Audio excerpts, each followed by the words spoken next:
नमस्ते दोस्तों, आपका हमारे YouTube चैनल इंस्पायर्ड स्टोरी 90 में स्वागत है। आज हम बौद्ध धर्म के अद्भुत और गंभीर सिख के साथ एक रोमांचक यात्रा पर निकलेंगे। इस कहानी में हमें आत्म परिचय, आंतरिक शांति और बोधिचित्त की महत्वपूर्ण सीखेंगे। तैयार हो जाएं, क्योंकि हम शुरू कर रहे हैं इस अद्भुत कहानी का सफर। तो आइए साथ में इस अद्वितीय यात्रा का आनंद लें। पॉइंट नंबर 8, स्वयं की सफलता की चर्चा। एक बार एक युवक ने गौतम बुद्ध से पूछा, गुरुदेव, अगर कोई अपनी सफलता का जिक्र करे तो वह क्यों गलत होता है? बुद्ध ने मुस्कान के साथ कहा, बेटा, जब कोई अपनी सफलता का जिक्र करता है तो वह अपने अहंकार को बढ़ावा देता है और अपने आत्मा को अनासक्ति से दूर करता है। इसके बजाय हमें समय समय पर धन्यवाद देना और सफलता का लाभ अन्यों के साथ साझा करना चाहिए, जिससे हमें अधिक शांति और संतुष्टि मिले। गौतम बुद्ध ने जारी रखा, सफलता का जिक्र करने से हम अन्य लोगों में ईर्ष्या और द्वेष उत्पन्न कर सकते हैं, जो हमारे साथ बंधन बना सकते हैं। इसके बजाय हमें सम्मान, सहयोग और संबंधों का महत्व समझना चाहिए, जिससे हम समृद्धि की सच्ची राह पर चल सकें। सफलता का अधिकार नहीं, बल्कि संबंधों में साझा करना और अधिकार होना चाहिए। युवक ने गुरुदेव के उपदेश को सुनकर समझा कि सच्ची सफलता संपूर्णता, विनम्रता और साझेदारी में है। बुद्ध ने उस युवक को समझाया कि सफलता के माध्यम से अधिकार का भावना पैदा होता है, जो अहंकार और असंतोष को बढ़ा सकता है। इसके बजाय हमें अपनी सफलता को एक उपहास के रूप में देखना चाहिए, जो हमें हमारे अधिकार के बारे में हमेशा संवेदनशील रहने के लिए प्रेरित करता है। सच्ची सफलता वह होती है जो हमें आत्मसंतोष और उच्चतम ज्ञान की दिशा में ले जाती है, न कि अहंकार और स्वार्थ की दिशा में। इससे उस युवक ने अधिकार की महत्वपूर्णता समझी और समझा कि वास्तविक सफलता सामंजस्य और सहयोग के रूप में है। पॉइंट नंबर 2, अपने बुद्धिमत्ता की प्रशंसा। एक समय की बात है, एक युवक गौतम बुद्ध के पास गया और बोला, गुरुदेव, आपकी बुद्धिमत्ता की तारीफ करने के लिए मैं यहां आया हूं। आपकी बुद्धि अत्यंत अद्भुत है। गौतम बुद्ध ने मुस्कुराते हुए उसकी ओर देखते हुए कहा, बेटा, मेरी बुद्धि की प्रशंसा करने के बजाय तुम्हें भव्य उद्देश्यों की ओर प्रेरित करने की जरूरत है। हर व्यक्ति के पास बुद्धि होती है, बस उसे सही दिशा में लेने की क्षमता की आवश्यकता होती है। उसके बाद युवक ने समझा कि बुद्धि की प्रशंसा करने के बजाय उसे अच्छे कर्मों के माध्यम से उपयोगी बनाने की ओर ध्यान केंद्रित करना चाहिए। गौतम बुद्ध ने उस युवक को बताया कि वास्तविक सफलता उसे प्राप्त होती है जो अपनी बुद्धि का उपयोग उच्चतम मानवता के हित में करता है, न कि अपने आत्मस्तुति या अभिमान की प्राप्ति के लिए। इस प्रकार उस युवक ने समझा कि सही मार्ग पर चलने से ही वास्तविक सफलता का आनंद मिलता है, जो संपूर्ण मानवता के हित में हो। पॉइंट नंबर 3, अपनी धनवानी की गरिमा। एक समय की बात है, गौतम बुद्ध के शिष्यों ने उनसे पूछा, गुरुदेव, संपत्ति की महत्ता क्या है? क्या हमें अपनी धनवानी की गरिमा का सम्मान करना चाहिए? गौतम बुद्ध ने ध्यान लगाकर उत्तर दिया, बेटा, संपत्ति का सच्चा मायना उसके उपयोग में है। अगर धनवानी किसी के हृदय में दया, दानशीलता और सेवा भावना की भावना को बढ़ावा देती है तो वह संपत्ति सम्माननीय है। परंतु यदि संपत्ति केवल अपने अधिकार और आत्म प्रशंसा के लिए ही प्रयोग होती है तो वह नकारात्मक और अपकारक हो सकती है। संपत्ति का सच्चा महत्व उसके सामाजिक, आर्थिक और आध्यात्मिक उपयोग में है। इस उत्तर से गौतम बुद्ध ने अपने शिष्यों को समझाया कि संपत्ति की महत्ता उसके उपयोग में है और यह कैसे उच्चतम मानवीय मूल्यों का संरक्षण और प्रशंसा कर सकती है। पॉइंट नंबर 4, अपने आलस्य का जिक्र। एक बार एक युवक गौतम बुद्ध के पास आया और कहा, गुरुदेव, मैं अपने आलस्य के कारण परेशान हूं। मेरा काम करने का मन ही नहीं करता, कृपया मुझे इससे मुक्ति दिलाएं। गौतम बुद्ध ने ध्यान में चले और फिर उस युवक से कहा, बेटा, आलस्य के प्रति लड़ने का उपाय यह है कि तुम अपने काम को ध्यान से और समर्पण से करो। जब तुम अपने काम में समर्पित होते हो तो आलस्य की भावना स्वतः ही गायब हो जाती है। यदि तुम अपने काम में समर्पण से नहीं हो तो आलस्य हमेशा तुम्हारे साथ रहेगा। उस युवक ने गुरुदेव के उपदेश को समझा कि सही समर्पण और सामर्थ्य से काम करने से ही आलस्य का निवारण हो सकता है।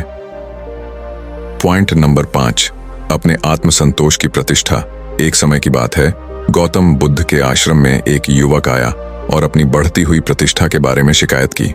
उसने कहा, गुरुदेव, मुझे लगता है कि मेरा आत्मसंतोष अब मेरे लिए महत्वपूर्ण नहीं है।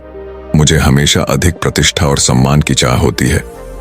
गौतम बुद्ध ने मुस्कुराते हुए कहा, बेटा, प्रतिष्ठा की चाह अनंत हो सकती है, लेकिन संतोष का अनंतता में ही सच्चा सुख है। जब तक हम अपने अंतर्मन को संतुष्ट नहीं करते, हमें कितनी भी प्रतिष्ठा मिले, हमें सच्चा सुख नहीं मिलेगा। स्वयं की आत्मा के संतोष से ही हमें वास्तविक सम्मान मिलता है। उस युवक ने गुरुदेव के उपदेश को समझा और समझा कि आत्मसंतोष ही सच्चे सुख का स्रोत है, जो किसी भी प्रतिष्ठा से ऊपर है। गौतम बुद्ध ने उस युवक को बताया कि प्रतिष्ठा और सम्मान अस्थायी हो सकते हैं, क्योंकि ये अक्सर दूसरों के मनमाने और सामाजिक परिस्थितियों पर निर्भर करते हैं। वह उसे समझाया कि सच्ची संतोष और आत्मानंद केवल अपने अंतर्मन की समृद्धि से ही प्राप्त होते हैं, जो उसकी स्थिति या परिस्थितियों से अलग होती है। इस प्रकार उस युवक ने अपनी प्रतिष्ठा की चाह को विचारशीलता और आत्मविश्वास के साथ स्थापित करने की महत्ता समझी। पॉइंट नंबर 6, अपने विवेकशीलता की दिखावट। एक बार गौतम बुद्ध के आश्रम में एक युवक आया और कहा, गुरुदेव, मैं अपने मन की चिंता से परेशान हूं। लोग मुझे पागल समझने लगे हैं, जबकि मैं वास्तव में स्वस्थ हूं। कृपया मेरी मदद करें।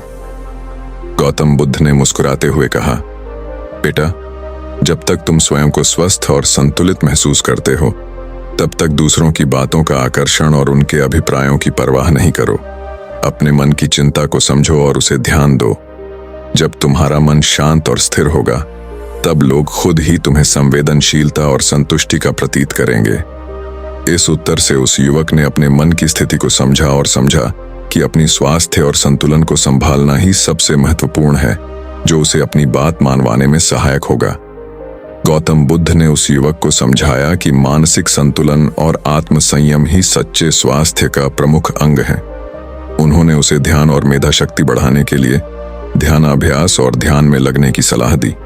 उसने कहा कि ध्यान के माध्यम से मन को शांति और स्थिरता मिलती है, जिससे उसकी बाहरी दिखावट से अधिक गहराई और समझ में आती है।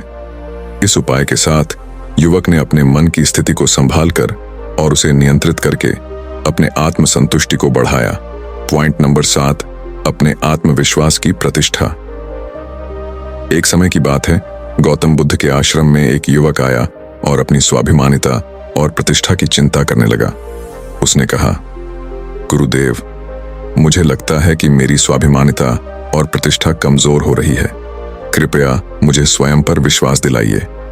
गौतम बुद्ध ने मुस्कुराते हुए उसकी ओर देखते हुए कहा, बेटा, स्वाभिमानिता और प्रतिष्ठा का आधार आपके अंतरात्मा में है। अपने अंतर्मन की शक्ति और स्वाधीनता को महसूस करो। जब तुम स्वयं पर विश्वास करोगे, तो तुम्हें कोई भी बाहरी प्रतिकूलता नहीं रोक सकती। स्वयं संभावित होकर अपनी शक्तियों को पहचानो और सहजता से उन्हें प्रयोग करो। यदि तुम स्वयं पर विश्वास रखोगे तो प्रतिष्ठा स्वयं ही आ जाएगी। उसके बाद युवक ने गुरुदेव के उपदेश को समझा और समझा कि स्वयं पर विश्वास करना ही सच्ची स्वाभिमानिता और प्रतिष्ठा का स्रोत है। गौतम बुद्ध ने उस युवक को समझाया कि स्वाभिमान और प्रतिष्ठा केवल बाहरी संदर्भों या दूसरों के मतानुसार नहीं मापे जाते। वे वास्तव में व्यक्ति के आत्मसंवेदना और स्वाधीनता के अंतर्निहित अवशेष हैं। जब व्यक्ति अपनी आत्मा में स्थित रहकर अपनी शक्तियों और क्षमताओं को स्वीकार करता है, तो उसकी स्वाभिमानिता और प्रतिष्ठा स्थायी और अटल होती है।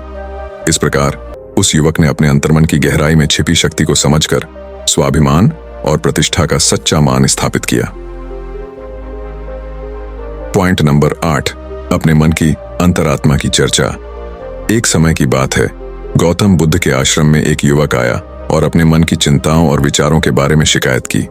उसने कहा, गुरुदेव, मेरा मन हमेशा चला रहता है और मैं अपने विचारों को नियंत्रित नहीं कर पाता। कृपया मुझे इस समस्या का हल बताएं। गौतम बुद्ध ने उससे कहा, बेटा, मन को विचारों का ध्यानाभ्यास करना चाहिए। ध्यान के माध्यम से तुम अपने मन की गहराई में जाकर अपने विचारों को समझ सकते हो। जब तुम अपने मन को समझते हो तो उसे संयमित करने का साधन मिलता है। ध्यान की प्रैक्टिस से मन की अवांछित विचारों को रोका जा सकता है और स्थिरता प्राप्त की जा सकती है। गौतम बुद्ध के उपदेश से उस युवक ने ध्यान की महत्ता समझी और अपने मन को संयमित करने के लिए ध्यानाभ्यास करने का निर्णय लिया। ध्यान की महत्ता को समझकर उस युवक ने गौतम बुद्ध के उपदेश का पालन किया और ध्यान आधारित अभ्यास शुरू किया। धीरे धीरे उसने अपने मन को संयमित किया और विचारों को नियंत्रित करने में सफलता प्राप्त की। ध्यान के माध्यम से उसने अपने मन की गहराई में जाकर चिंताओं और विचारों को समझा और सामंजस्य प्राप्त किया। इस प्रकार वह ध्यान के अभ्यास से अपने मन को नियंत्रित करके आत्मसंयम और आत्मज्ञान में आगे बढ़ा। दोस्तों, हमें उम्मीद है कि आपको हमारी वीडियो बहुत पसंद आई होगी। अगर वीडियो पसंद आई हो तो वीडियो को लाइक और एक मित्र के साथ शेयर जरूर करें और ऐसी ही ज्ञानवर्धक वीडियो देखने के लिए हमारे चैनल से जुड़े। धन्यवाद। नमो बुद्धाय।